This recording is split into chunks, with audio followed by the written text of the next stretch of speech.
Bonjour, je m'appelle Augustin Franière, je suis assistant doctorant en faculté des géosciences et de l'environnement.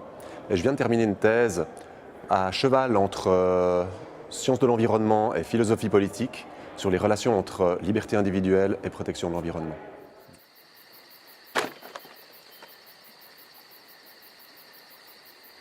Alors ce qui est certain, le diagnostic scientifique il est très clair là-dessus, c'est que les modes de consommation et de production actuels met à rude épreuve les écosystèmes, les grands cycles biogéochimiques comme celui du climat ou de l'azote de la planète.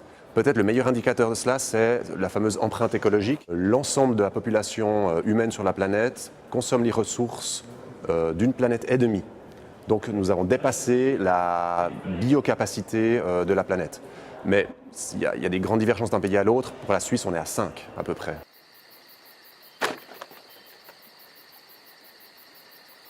La liberté au sens libéral du terme est une liberté de choix. Plus nous avons de choix à disposition, plus nous sommes libres. Or, toute limitation d'origine humaine, par une loi, par exemple, vu que c'est l'exemple le plus fréquemment invoqué, est considérée comme une perte de liberté. La conception républicaine est assez différente. Nous ne sommes plus dans une liberté de choix, où c'est une conception quantitative, mais dans une conception plus qualitative que l'on nomme liberté de l'agent.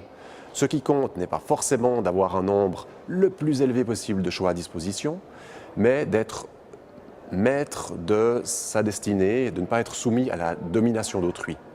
Ce type de liberté n'est pas en contradiction directe avec la finitude des ressources naturelles et de l'environnement. C'est un fait avéré que la consommation de viande moyenne sur la planète, que ce soit dans les pays occidentaux, mais aussi dans les pays émergents, augmente.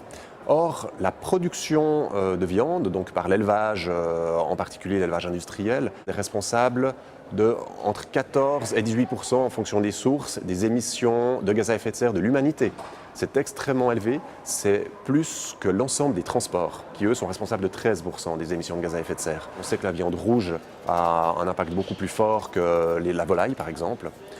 Donc il faut réussir, non pas forcément à devenir tous végétariens, mais à réduire cette consommation. Et là, on est typiquement dans le domaine des choix de consommation qui peuvent être encouragés dans le bon sens, voire régulés dans certains cas, dans les cas les plus problématiques.